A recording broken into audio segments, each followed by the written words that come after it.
ओम शांति। प्रातः क्लास चल रहा था 17/8/68। तीसरे पेज की मध्यांत में बात चल रही थी। पुराने ते पुराना है ये कृष्ण। कृष्ण ही बड़ा होता है तो लक्ष्मी नारायण बनता है। तो इस कल्प के हिसाब से नारायण को भी उतना पुराना नहीं कहेंगे, कृष्ण को पुराना कहेंगे। और नए ते नया भी कृष्ण ही था।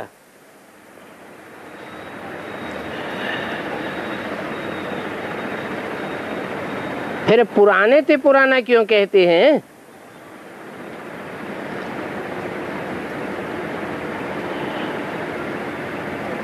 कारण क्या है? क्योंकि पास्ट हो गया है पिछले कल्प में। माना कृष्ण के नाम रूप से पार्ट बजाने वाले दो हो गए।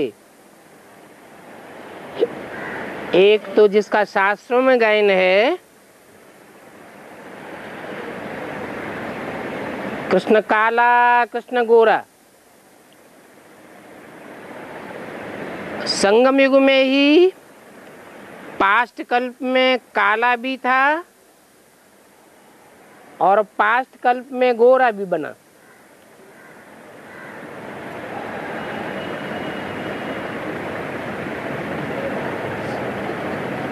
व्यक्तित्व एक ही है।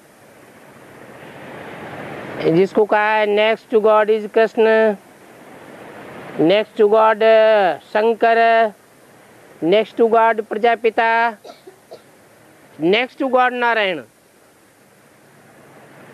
वो हुआ पुराना। फिर इस कल्प में नया कहेंगे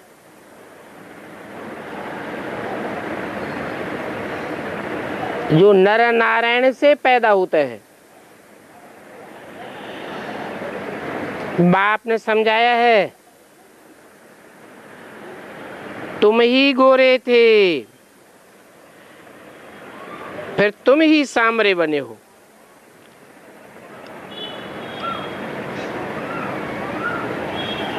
कृष्ण न इतना गोरा बनता है और न इतना सांवरा बनता है। जितने तुम गोरे बनते हो और सांवरे बनते हो। सांवरे कृष्ण को भी देख करके बहुत खुश होते हैं।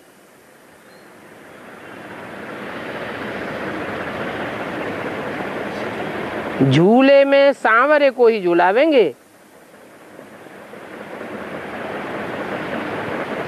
गोरे कृष्ण को झूले में नहीं झुलाते हैं, क्योंकि गोरा होता है सतयुग में और सांवरा होता है पुरानी दुनिया में। जब पुरानी दुनिया में होता है तो पुरुषार्थी जीवन है, पुरुषार्थ की ही सारी बलिहारी है। पुरुषार्थी जीवन में झूलते हुए दिखाया है, क्योंकि झूला कभी ऊंची स्टेज में जाता है और कभी नीची स्टेज में आता है। बाकी उस झूले की बात नहीं है। ये तो ज्ञान का झूला है। उन भक्तों को क्या पता कि गोरा कब था और सांवरा कब था।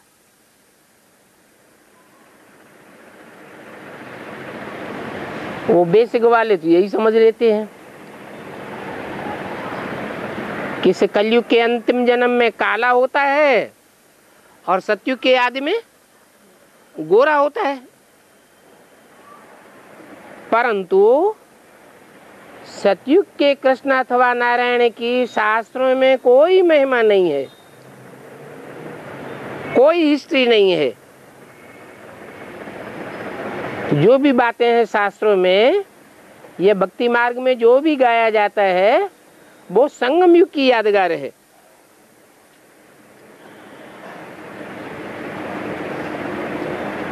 कृष्ण को कितना प्यार करते हैं। फिर राधा ने क्या किया?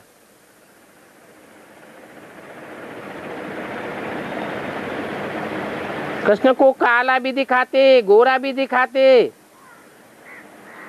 राधा को काला क्यों नहीं दिखाते?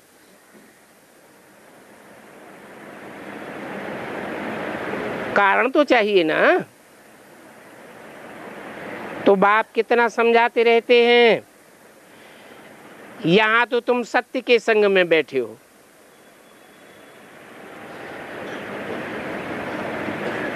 सत्य बाप का संग है ना। वो तो कह देते हैं सत्संग, परंतु सत्य तो कोई होते ही नहीं है। जो बोलते हैं वो झूठ ही झूठ बोलते रहते हैं। कह देते हैं परमात्मा सर्वव्यापी है। अभी बाप आकर सत्य बात बताते हैं कि मैं तो एक व्यापी होकर के संसार में प्रत्यक्ष होता हूं। तब तुम्हारी बुद्धि को ठिकाना मिलता है, नहीं तो 63 जन्म जैसे बुद्धि बिखरती रही, ठिकाना नहीं मिला। ऐसे ही बुद्धि बिखरती रहती, फिर योग कैसे सिद्ध होगा? बाहर में कुसंग में जाने से सब भूल जाते हो। यहाँ बाप के सत्संग में आने से सारा ज्ञान बुद्धि में रहता है। बाहर की दुनिया में माया बहुत प्रबलता से खींचती है। ऐसे भी हैं जो कि अभी अभी आते होंगे और अभी अभी भाग जाते, आए और गए। थोड़ा भी अपना अहंकार आने से और ही अपनी सत्यानाश कर लेते हैं। बेहद का बाप तो समझा नहीं देंगे ना। इस समझाने में फर्क नहीं होना चाहिए। ये समझानी बाप की दी हुई समझानी है, इसमें अहंकार नहीं आना चाहिए कि ये ज्ञान मैं देने वाला हूं। ये भी नहीं आना चाहिए कि बाबा ने हमको ऐसा क्यों कहा। सभी के सामने हमारी इज्जत चली गई। अरे इज्जत तो इस रावण राज्य में सबकी चट खाते में चली गई। देह अभिमान में आने से अपना नुकसान कर देते हैं। सबसे ज्यादा इज्जत गंवाते हैं भगवान की। कितनी ग्लानि करते हैं। सबसे जास्ती ग्लानि होती है भगवान की, फिर होती है ब्रह्मा की, फिर नंबरवार पुरुषार्थ अनुसार देवताओं की ग्लानि होती है। ग्लानि करते करते पद ही भ्रष्ट हो जाता है। बाप कहते हैं क्रोध करना क्रिमिनलाई है।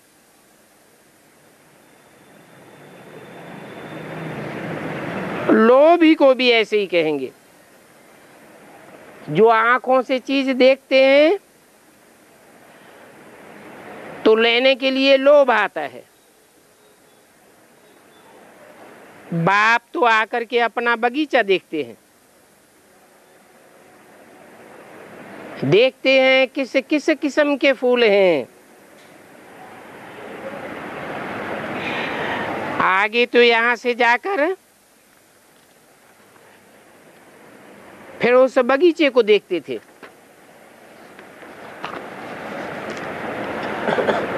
शिव बाबा को फूल भी बरोबर चढ़ाते हैं।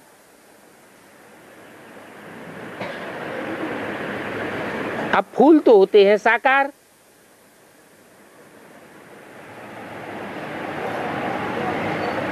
निराकार का जो प्रतीक है, लिंग है, उसको फूल चढ़ाते हैं। अब तुम तो चैतन्य फूल हो, तो अभी तुम पुरुषार्थ करके ऐसा फूल बनते हो, फिर वहां तो रावण राज्य नहीं होगा। बाप तो समझाते रहते मीठे मीठे बच्चों, जो कुछ भी बीत जाता है उसको ड्रामा समझो।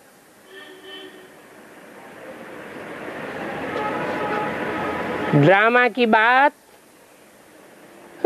भविष्य के लिए लागू नहीं करना है।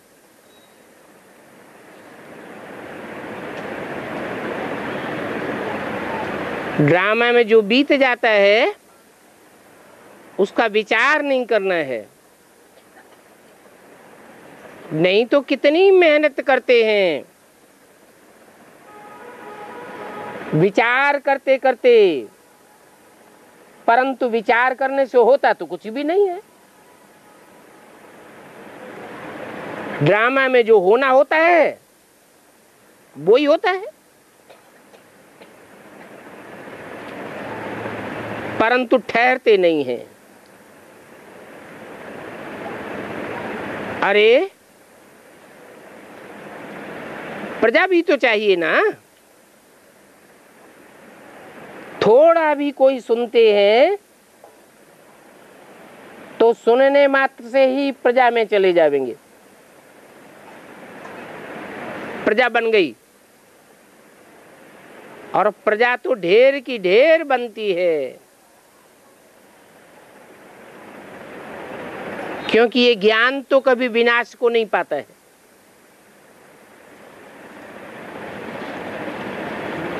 एक बार भी सुनते हैं, बल सुन करके फिर चले जाते हैं।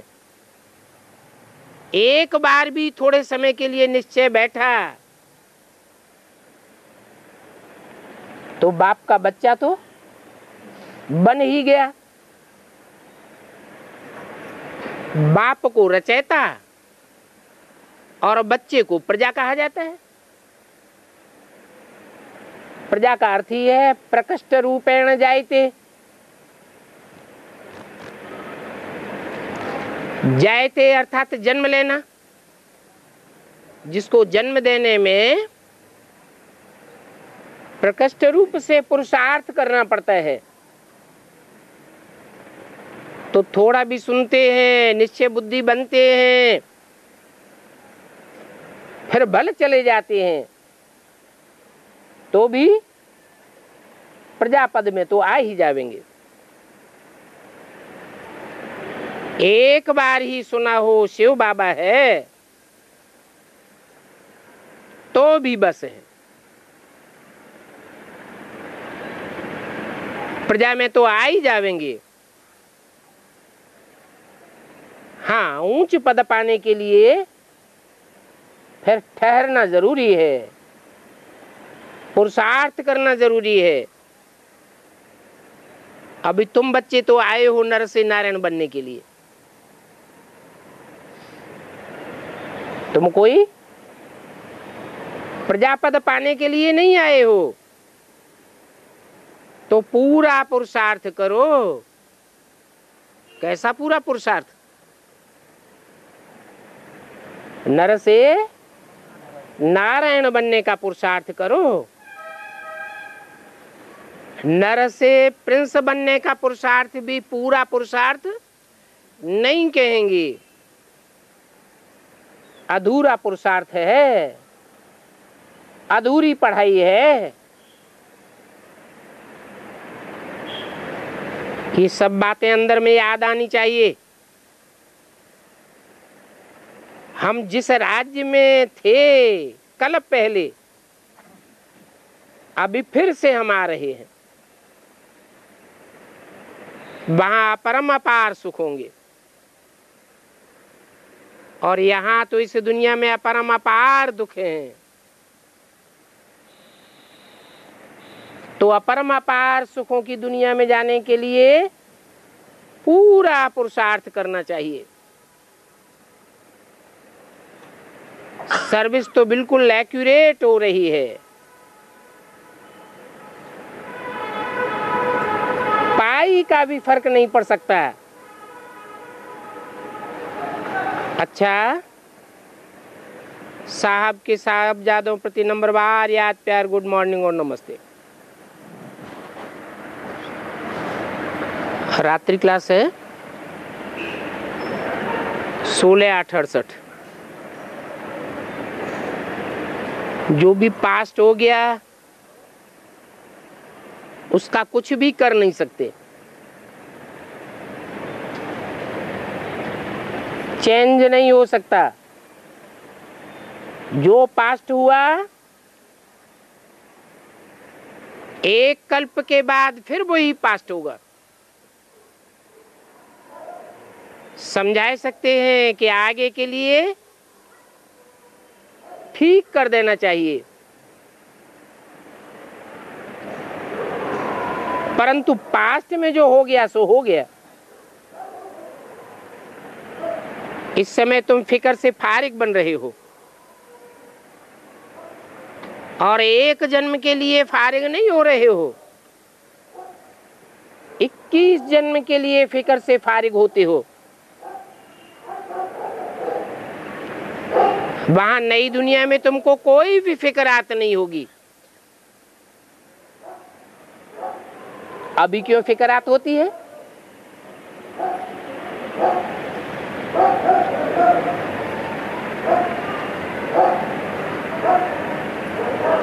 अभी इसलिए फिक्रात होती है कि घड़ी घड़ी देहवान आता है। वहां नई दुनिया में देहवान आएगा ही नहीं, सदैव आत्माभिमानी होकर के रहेंगे। अभी तुम आत्माभिमानी बनना सीख रहे हो, फिर भी कहेंगे जो बीता सो ड्रामा। हमने पूरा पुरुषार्थ नहीं किया, टाइम वेस्ट हो गया, तो पास्ट का फिक्र नहीं करना चाहिए। वर्तमान को सुधारना है।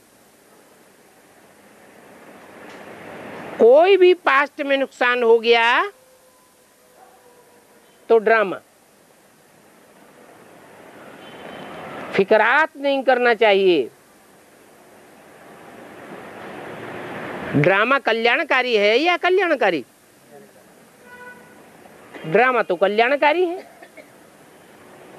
जैसे शिव बाबा कल्याणकारी है, वैसे ड्रामा भी कल्याणकारी है, और कल्याणकारी ड्रामा में हमारा पार्ट भी है, कल्याणकारी है। इसलिए जो भी पास्ट हो गया, अगर समझते हैं कि कुछ खराब हो गया, नुकसान हो गया, तो भी समझना चाहिए कि ड्रामा कल्याणकारी है। अभी पूरा ज्ञान न होने के कारण हम नुकसानदायक समझते हैं, लेकिन जब ड्रामा का राज खुलेगा तब पता चलेगा कि जो हुआ सो अच्छा हुआ। यहाँ पर तो अनेक प्रकार के नुकसान आदि होते ही रहते हैं।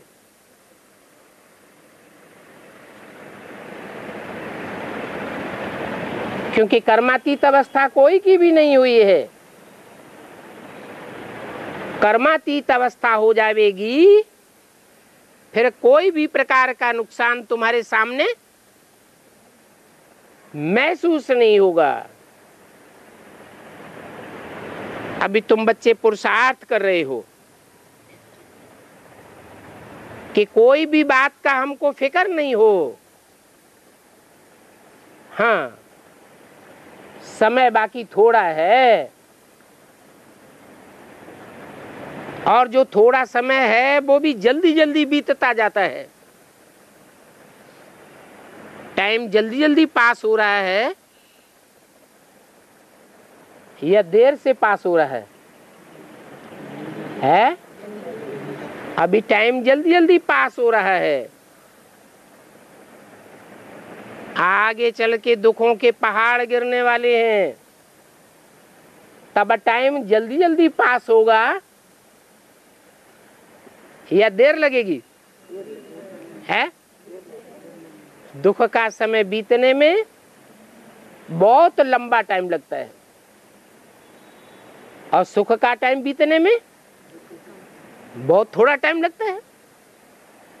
तो जल्दी जल्दी अभी टाइम पास होता जाता है। बाप तुम बच्चों को धैर्य देते हैं,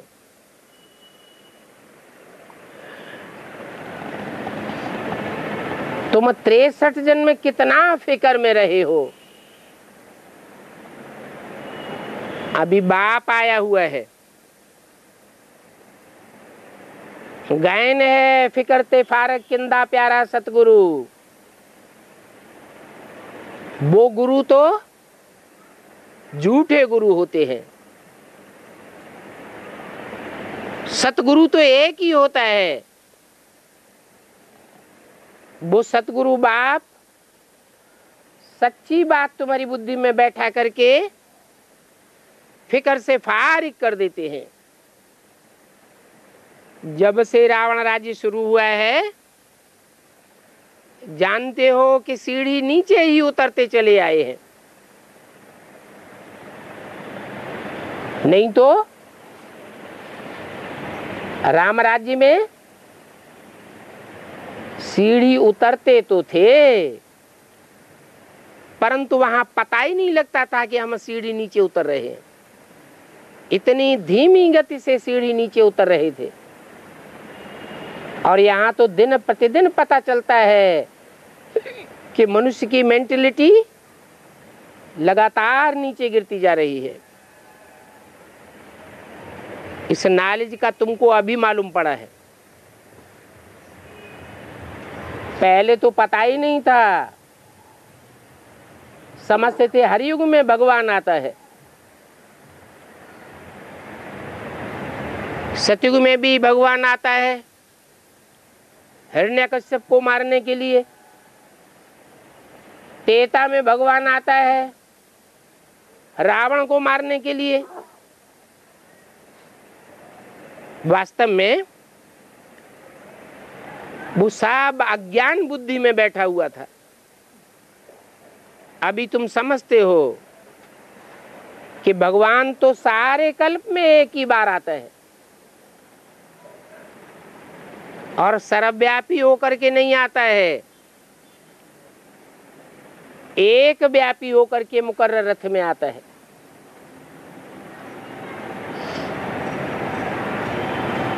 तो असली ज्ञान का पता तुमको अब पड़ा है, असली जानकारी अब हुई है। अभी तुम जितना होशियार होते जाओगे उतना ही तुम्हारा झाड़ वृद्धि को पाता जाएगा।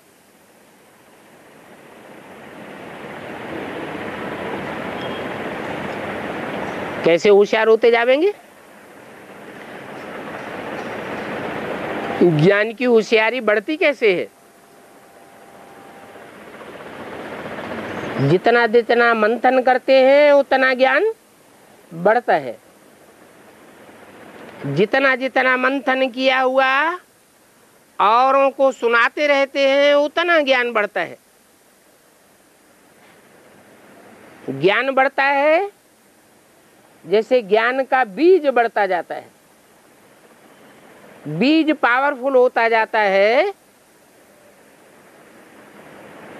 तो समाज की वृद्धि होती जाती है। ज्ञान की कच्ची कच्ची बातें लोगों को सुनावेंगे तो उनके ऊपर असर नहीं पड़ता है। पक्का पक्का ज्ञान सुनावेंगे तो लोग प्रभावित हो जाते हैं। तो ज्ञान की बातों में मुझने की दरकार नहीं है कि हमने इतना सुनाया, कोई निकला नहीं। अरे ये तो राजधानी स्थापन हो रही है, राजधानी में तो सब प्रकार की चाहिए। इसलिए जो भी बीज डाला, जहां भी बीज डाला, कभी भी फंक नहीं होना चाहिए कि रिजल्ट नहीं निकलता। बच्चों का तो काम है पुरुषार्थ करना।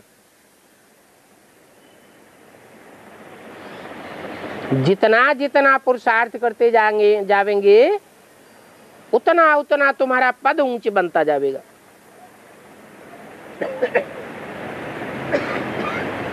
ऊंच पद कैसे बनता है? 4 सब्जेक्ट हैं, ज्ञान, योग, धारणा, सेवा। कैसे ऊंच पद बनता है? ऊंच पद बनने का कैलकुलेशन कैसे होगा कि माला में हमारा ऊंचा नंबर होगा या नीचा नंबर होगा, कैसे पता चलेगा? लोग कैसे मानेंगे? कोई तो तरीका होगा।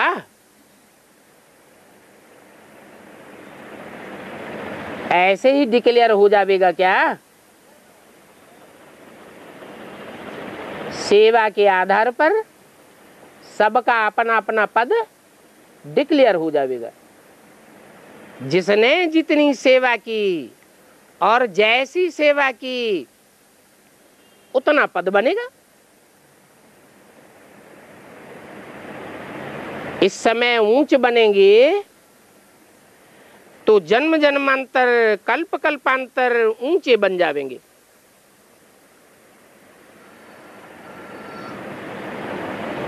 सतयुग त्रेता में तो ऊंचे बनेंगे ही, लेकिन उन 2 युगों के आधार पर पुरुषार्थ करने के जो तीव्र या मध्यम गति के संस्कार बनेंगे,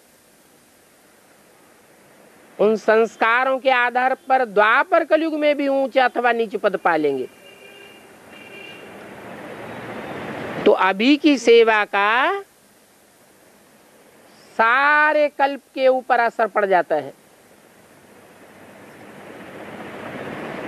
तो जो जितना चाहे वो पुरुषार्थ करे,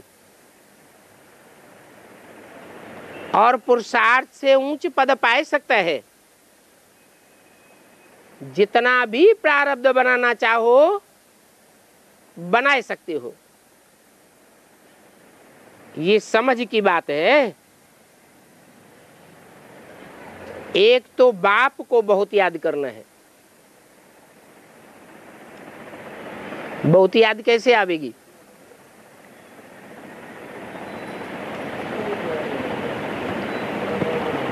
अरे तन से, मन से, धन से, समय, संपर्क, संबंधियों की ताकत लगा के जितना जितना हम सेवा करते जाएंगे, वो सेवा का फल, मेवा, खुशी का जरूर मिलेगा। क्यों? क्योंकि सेवाधारी बच्चों को बाप खुद ही याद करते हैं। हमारी याद में उतनी ताकत हो या न हो, लेकिन बाप की याद में तो बहुत ताकत है। तो बाप जिन बच्चों को याद करेगा, जिन बच्चों से कनेक्शन जोड़ेगा, तो कनेक्शन तो झट जुड़ जाएगा।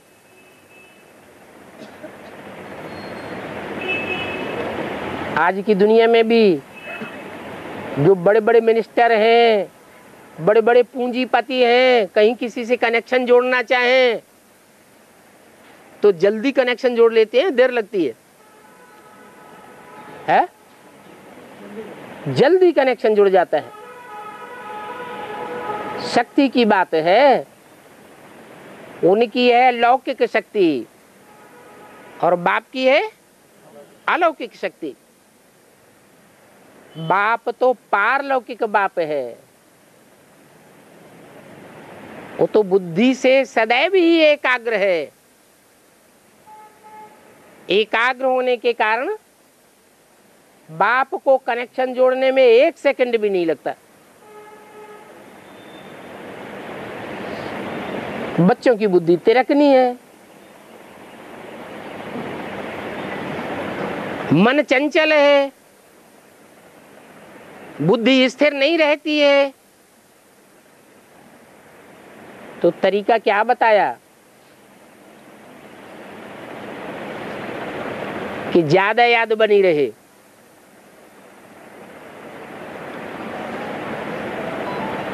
सेवा। जितनी सेवा करेंगे, जहां हमारा तन होगा वहां हमारा मन होगा, बुद्धि जाएगी, बुद्धि योग लगेगा। जहां हमारा धन होगा वहां हमारा मन होगा। धन की ताकत जहां हम लगाएंगे ईश्वरीय सेवा में, तो मन ईश्वर जरूर खींच लेगा। तो चाहे तन हो, चाहे मन हो, चाहे धन हो, चाहे समय की ताकत हो।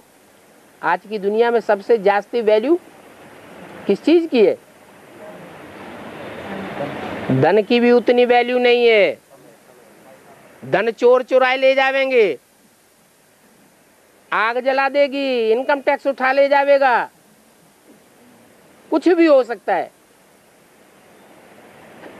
तन की भी वैल्यू नहीं है। रास्ता चलते चलते ट्रक कचर देता है। और मनुष्यों के तन की तो और भी ज्यादा वैल्यू नहीं है। किस चीज की वैल्यू है आज दुनिया में? समय की बहुत वैल्यू है। कोई भी आदमी टाइम नहीं देना चाहता। कोई को समझाओ, कहेंगे बातें तो आपकी ठीक है, लेकिन समय नहीं है। तो समय की बहुत वैल्यू है। बल भगवान इस सृष्टि पर आया हुआ है, तो भी भगवान को भी समय देने के लिए लोग तैयार नहीं है। तो जितना हम अपना समय लगावेंगे ईश्वरीय सेवा में, उतना भगवान से हमको उजूरा याद का जरूर मिलेगा। ऐसे नहीं समझना चाहिए हमारा सारा समय बेकार चला गया, कोई आत्मा नहीं निकली। नहीं, हमने तो पुरुषार्थ किया ना। पुरुषार्थ करना हमारा काम है। फल मिले या तुरंत न मिले। बाप तो कहते हैं जो बीज तुम डालते हो वो अविनाशी बीज है। आज फल नहीं देगा तो कल फल देगा।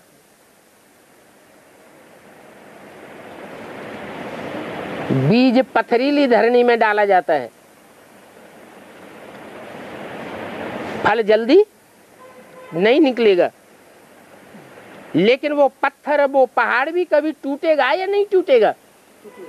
टूटेगा तो मिट्टी बनेगा। बीज का तो कभी विनाश होता नहीं। इसलिए ये नहीं सोचना चाहिए कि पास्ट में हमने इतना प्रयत्न किया, इतना पुरुषार्थ किया, हमारा सब बेकार चला गया। नहीं, प्रारब्ध तो बनती ही है। तो एक तो बहुत बाप को याद करना है। भक्ति मार्ग में भी याद करते थे और यहां भी बहुत याद करना है। अंतर क्या है? भक्ति मार्ग में भी भगवान को याद करते थे, यहां भी भगवान को याद करते हैं। क्या अंतर है?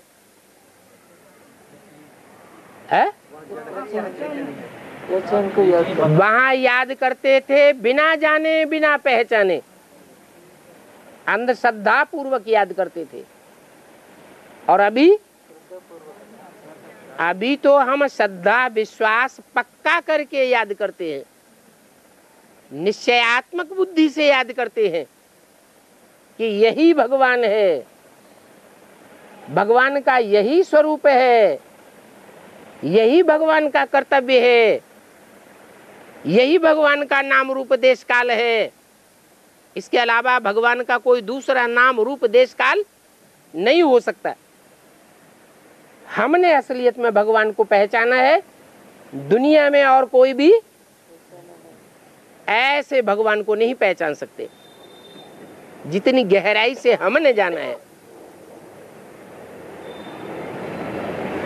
तो भक्ति की याद में और अभी की याद में जमीन आसमान का फर्क हो जाता है। सोचना चाहिए कि भक्ति में हम कैसे याद करते थे। कहते थे भगवान जब आप आवेंगे तो हम आपके ही बनेंगे। 63 जन्म अंजाम किया ना, अभी बाप आया हुआ है तो क्या करना चाहिए? जो अंजाम किया है वो पूरा करना चाहिए ना। भक्ति में कितना गाते रहे, मेरा तो एक गिरधर गोपाल दूसरा न कोई। ये किसने कहा? आत्मा ने ही तो कहा कि मेरा तो एक ही भगवान है, सदाकाल का सहाय एक ही है। तो जब भी किसी को समझाते हो तो पहले पहले ये बात बताओ कि हम सब आत्माएं भाई भाई हैं। हम शरीर नहीं है, देह की दृष्टि से भाई भाई नहीं है। देह की दृष्टि से देखेंगे तो कोई किसी का बाप है, कोई किसी का पुत्र है, कोई किसी की बहन है, कोई किसी का भाई है। ढेर के ढेर संबंध बन जाते हैं देह की दृष्टि से देखने से। अगर आत्मिक रूप में देखेंगे तो हम भी ज्योति बिंदु आत्मा, ये भी ज्योति बिंदु आत्मा, वो भी ज्योति बिंदु आत्मा। आत्मा आत्मा सब आपस में भाई भाई हो जाते हैं, एक बाप के बच्चे हैं। परंतु भक्ति मार्ग में इन बातों का कोई को पता नहीं था, अभी पता पड़ा है। अभी पता पड़ा है तो अभी हमें मालूम पड़ गया कि हमारा बाप भी एक ही है, अनेक बाप नहीं है।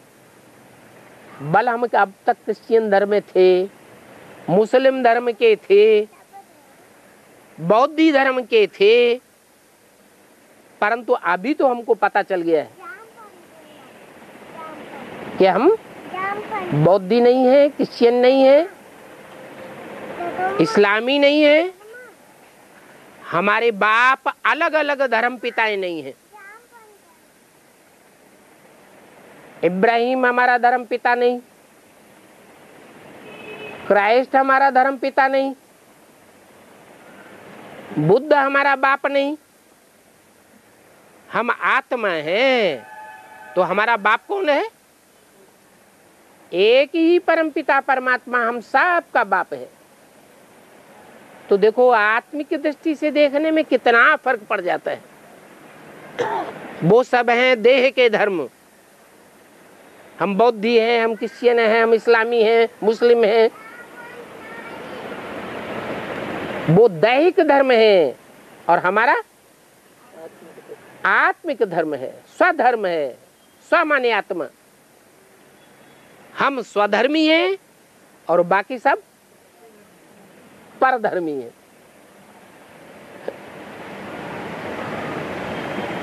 स्वधर्मे निधनम से यह परधर्मो भयावह। अपनी आत्मिक स्थिति में अगर हमारा शरीर छूट जाएगा तो हम बहुत श्रेष्ठ पद को पालेंगे। परधर्म की स्थिति में अगर हमारा शरीर छूटा कि हम बौद्धि हैं, बौद्धियों वाला हमारा समाज है, हमारा परिवार है, तो क्या होगा? प्राप्ति होगी या प्राप्ति से वंचित रह जाएंगे? बड़ी भारी प्राप्ति से वंचित रह जाएंगे।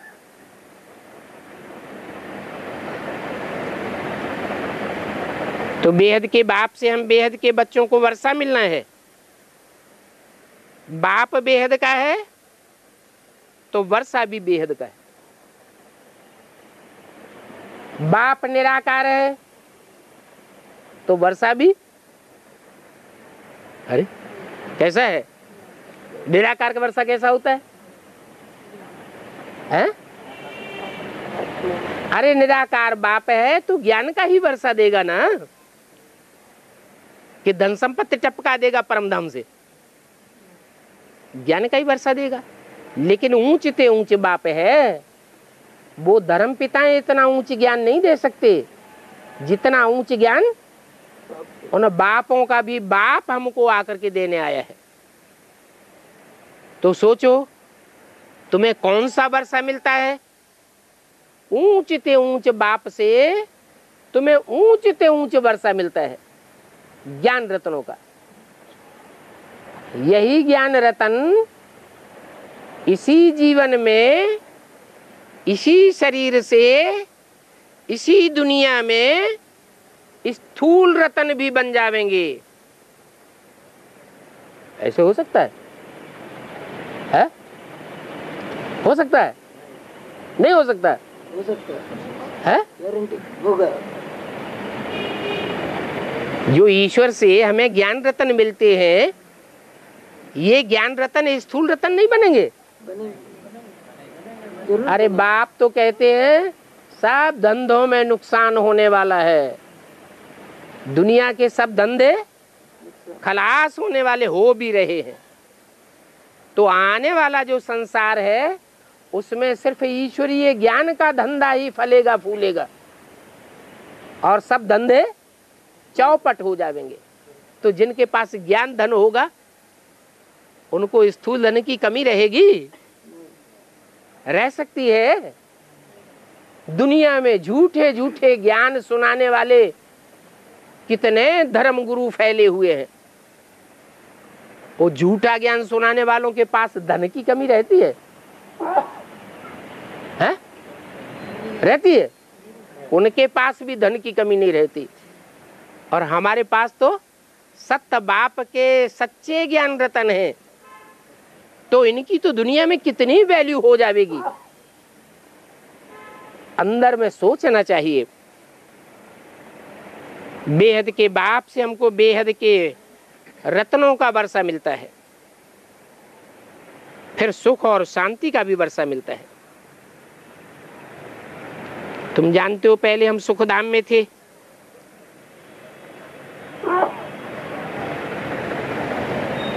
सुखधाम से भी पहले शांति धाम में थे।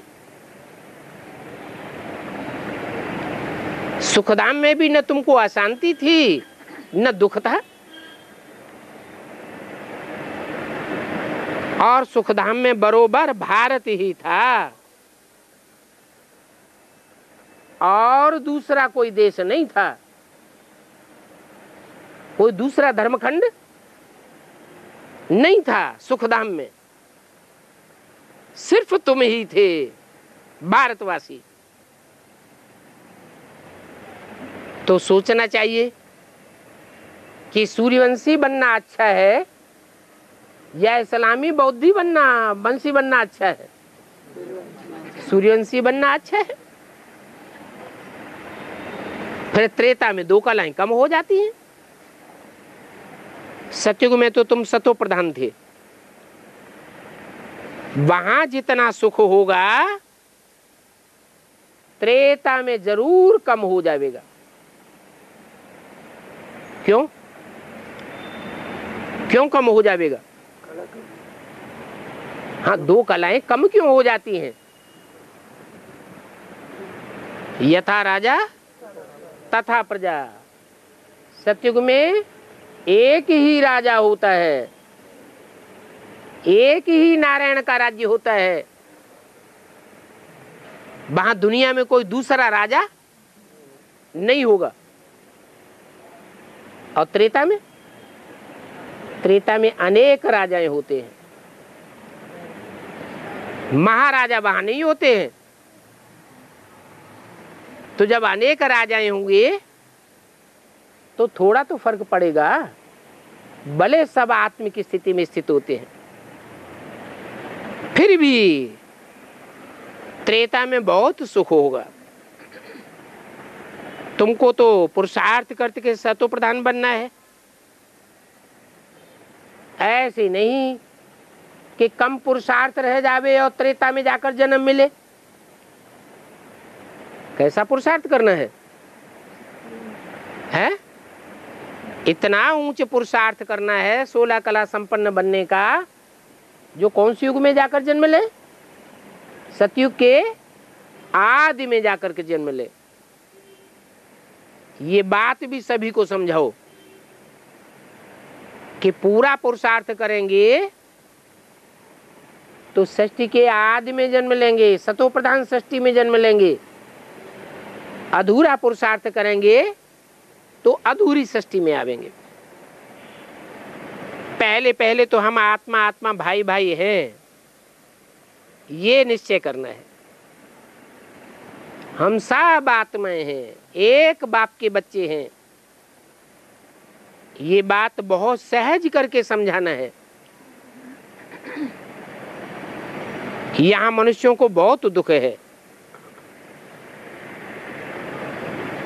क्यों? यहाँ बहुत दुख क्यों है और वहां नई दुनिया में बहुत सुख क्यों होता है?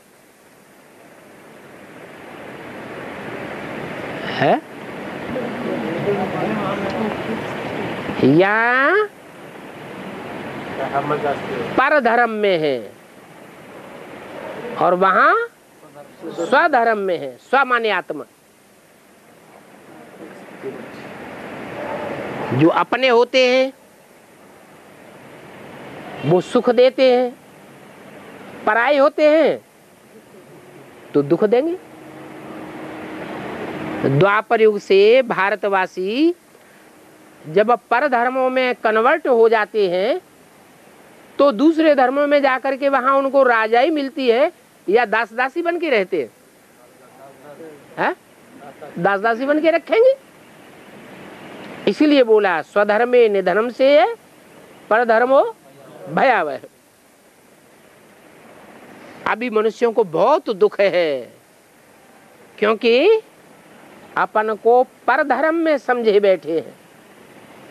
हम 5 तत्वों का पुतला हैं। पृथ्वी जल वायु अग्नि आकाश, इन 5 तत्वों से बने हुए हम शरीर हैं, ऐसे समझते हैं। हम देह हैं, परंतु देह तो है नहीं। बाप ही सुख करता है और दुख हरता है। कैसे सुख करता है? आत्मिक स्थिति में स्थित कराए के हमको सुख देता है। आत्मिक स्थिति का ज्ञान कराता है, तब हमारी आत्मा को सुख होता है। हम अपने असली स्वरूप को पहचानेंगे तो सुखी होंगे, और नकली स्वरूप में स्थिर रहते हैं तो दुखी हो जाते हैं। अपार दुखों और अपार सुखों का अभी ये संगम युग है। क्या कलयुग में इतने अपार दुख नहीं होते? सतयुग में इतने अपार सुख नहीं होते। अपरम अपार सुख और अपरम अपार दुखों का संगम कौन से युग में है? अभी संगम में है। तो अभी संगम में हमने क्या अनुभव किया है? दुखों का अनुभव किया है, सुखों का अनुभव किया है, अपार दुखों का अनुभव किया है, अपार सुखों का अनुभव किया है, या पूरे ही अनुभवी बन चुके हैं? सब कुछ अनुभव किया है? अपरम अपार दुखों का अनुभव किया है? अपन से पूछे, अपरम अपार सुखों का अनुभव किया है? अपरम अपार सुख क्या होता है? नहीं, वो याद तो अभी नहीं करते। याद अभी याद करते तो क्या अपरम अपार सुख में पहुंच जाते? अपरम अपार सुख है अतीन्द्रिय सुख, जो एक बार शुरू हो जाएगा फिर खत्म होने वाला, छूटने वाला नहीं है। अभी अपार दुखों में भी हम अपने को नहीं कह सकते, क्योंकि आगे चल के ऐसा समय आने वाला है जो दुखों के पहाड़ गिरेंगे। माया दुखों के पहाड़ गिरावेगी।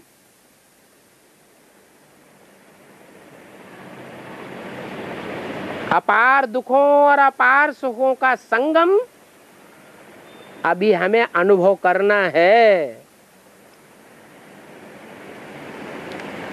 मौत सामने खड़ा है।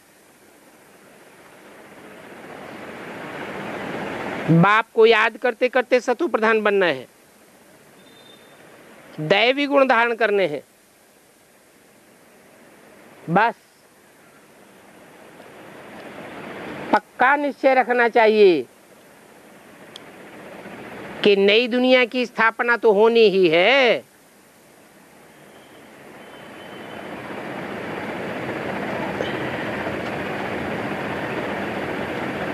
आज बॉम्बे की टेप जिसमें कि कुमारका का भाषण भरा हुआ था,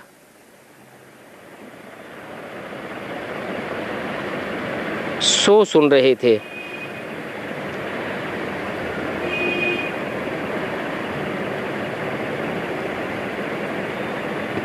तुम माताओं को तो अब बोलबाला होना ही है।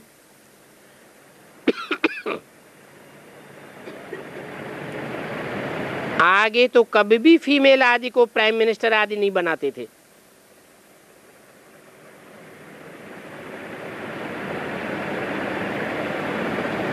पहले बनाते थे?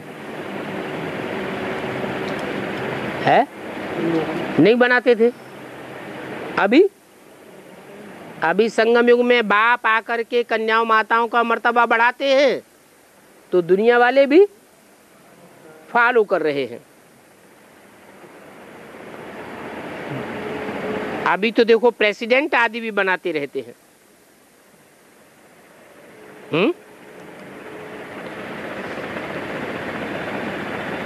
ये कौन से सन की वाणी है? 68 की। उस समय किसी को प्रेसिडेंट बनाया था क्या? कहीं विदेश में बनाया होगा, लेकिन अभी तो भारत में भी प्रेसिडेंट, भारत में भी फीमेल को बनाई दिया। लेकिन ये सब है माया का पंप। क्या? क्यों माया का पंप क्यों कह दिया? नहीं, भला कन्याओं माताओं के हाथ में देखने के लिए ताकत है, लेकिन असली ताकत फिर भी किसके हाथ में? पुरुषों के हाथ में है या कन्याओं माताओं के हाथ में? मान लो यज्ञ में ही कुमारका का नाम बाला, लेकिन कुमारका की बात चलती थी या कोई पांडवों के हाथ में सारी ताकत थी? उस समय भी पांडवों के हाथ में ताकत थी। जैसे कलकत्ते के भाई रविंद्र भाई कंपिल में एडवांस कोर्स लेकर के गए और सीधे कुमारका दादी के पास पहुंचे। दादी, ये तो बहुत भारी परिवर्तन हो रहा है। आपको ध्यान देना चाहिए। सारी बातें सच्ची हैं। आपके पास जवाब हो तो बताओ। कुछ करिए दादी, परिवर्तन तो करना ही पड़ेगा, नहीं तो अपने आप परिवर्तन हो जाएगा। बहुत थू थू थैया होने वाली है। दादी कहती हैं जगदीश भाई से बात करो। इसे क्या साबित हुआ? सारी सत्ता पुरुषों के हाथ में रहती है। सिर्फ दिखावा के लिए कन्या माताओं को आगे किया हुआ है। जहां जहां भी शहरों में पार्षद माताएं बनी हुई हैं, नगर पालिका वगैरह में, टाउन एरिया में, जहां कहीं भी मेंबर बनती हैं माताएं या प्रेसिडेंट भी बनती हैं, मैं तो सत्ता उनके पतियों के हाथ में होती है। वो सिर्फ रबर स्टाम्प बन करके रह जाती है। तो इसे माया का पंप एंड शो नहीं कहेंगे तो क्या कहेंगे? ये सब माया का दिखावा है, दिखावटी गवर्नमेंट है। देखने के लिए गवर्नर भी फीमेल्स होती है। तुम बच्चे जानते हो कि अभी तो तुम्हारी अपनी राजधानी स्थापन होनी है, जहां मेल और फीमेल दोनों के हाथ में सत्ता होगी। दोनों साथ ही साथ राज्य करेंगे और दोनों ही एक दूसरे को रिगार्ड देंगे। जब तुम्हारी स्थापना का काम पूरा हो तब लड़ाई भी शुरू हो। अभी तो देरी है। किस बात में है? नई दुनिया की राजधानी स्थापन होने में देरी है। दिन प्रतिदिन नए नए पॉइंट्स भी निकलते रहते हैं। बाबा ने बताया है दुखधाम का दुख और सुखधाम के सुख ये सब एक दिन छपावेंगे। अपार दुखों की लिस्ट भी छपावेंगे, अपार सुखों की लिस्ट भी छपावेंगे। अभी अपार सुख नहीं है, फिर रिपीट जरूर करेंगे।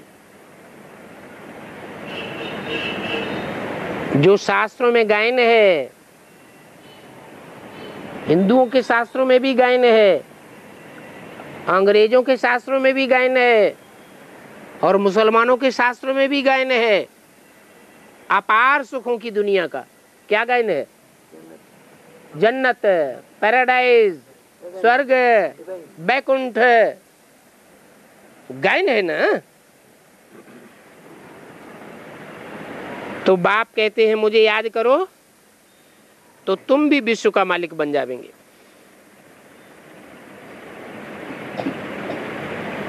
बच्चों को बड़ी बड़ी सभाओं में भाषण करने की हिम्मत चाहिए।